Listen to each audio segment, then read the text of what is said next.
Today we're going to talk about the Horton 2150 controller, and we're going to talk about how to fix things on this control box and what the different chips do, and different symptoms cause different things. Obviously, corrosion and rust, like on this capacitor pack here, will affect the LEDs. Anything that's broken into these here, the resistor pack, this is probably a resistor pack, that's a resistor pack, these are capacitors.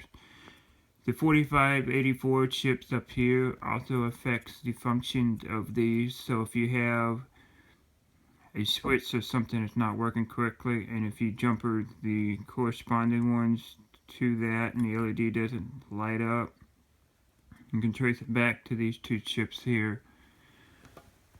Make sure, if you look in the manual, you can see where the ground is connected between each point.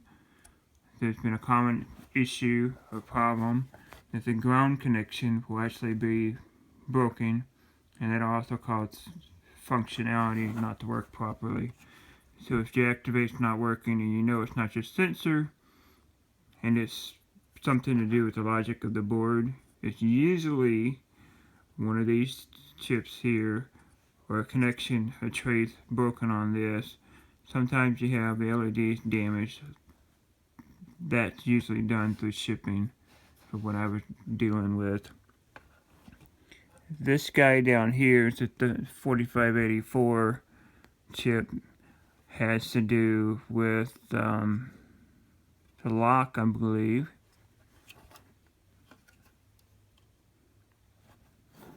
I can go back and look at the circuit. It either has to do with the lock or it has to do with the rev counter. I'm fairly certain it has to do with one of those two. This is your main processor. It has to do with everything logic-wise for this controller. This crystal, if it's not working properly, cause it to do all kinds of things. Usually the screen will flash 88.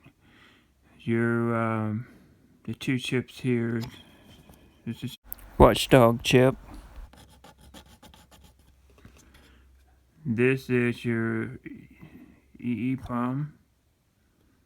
This will have, when you can't store data or whatever, these will be the chips you need to look at.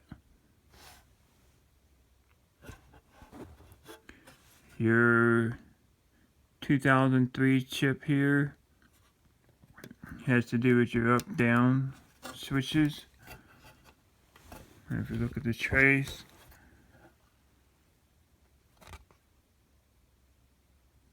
you get one going over. This also has to do with your battery, if you have a battery plugged in. These resistors here will also burn up with the encoder and the switches. So if your encoder and switches are not reading right, you need to check those resistors and make sure that they're not burnt, or else you'll see a burnt spot on them.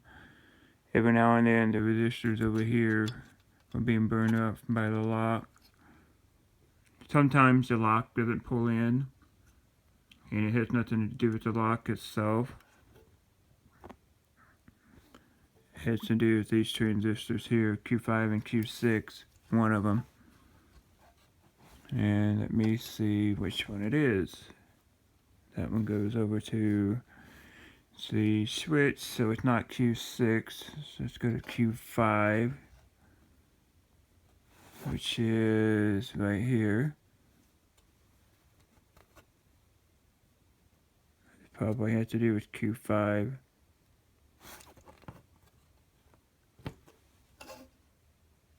Goes to that resistor, which goes over that chip. Q5 and Q6 may have to do just with the encoder,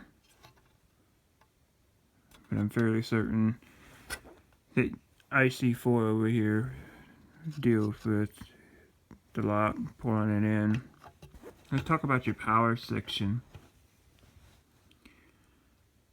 This is a 5-volt regulator, or it supplies the 5-volt regulation for the control A lot of times this capacitor here is dry. It'll start leaking, which will cause corrosion on D15 and D16. So if your circuit's not working correctly, usually it's because of that. And once this is dry, it takes out IC16. Auto reversing. If your resistor here is open, check R9 as well. Generally, this will burn up. If none of these are bad, try replacing I13, which is a 4N25 chip. Let's move on to the motor circuit. It's fairly simple. You have 3 relays here, and one does the direction, one does forward, one does the reverse, and the other one I believe is just for power on. You have 2 circuits here. If one is shorted, say Q1 is shorted, you need to look at D17 and make sure it's not shorted as well. If you replace this, make sure you have the insulator on the back put onto the heatsink. Otherwise, if you don't, it'll just short again. D14 as well. You need to check D14, make sure it's not shorted.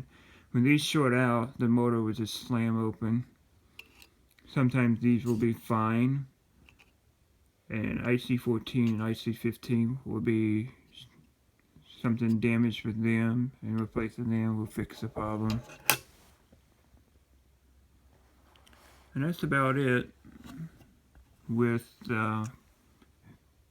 what you need to know to repair this door controller. Usually you always want to do preventative maintenance. That's what I always say in every video that I've done so far. Change the relays out regardless. So you just need to read the RTE 24024. That's what the number is, RTE 24024.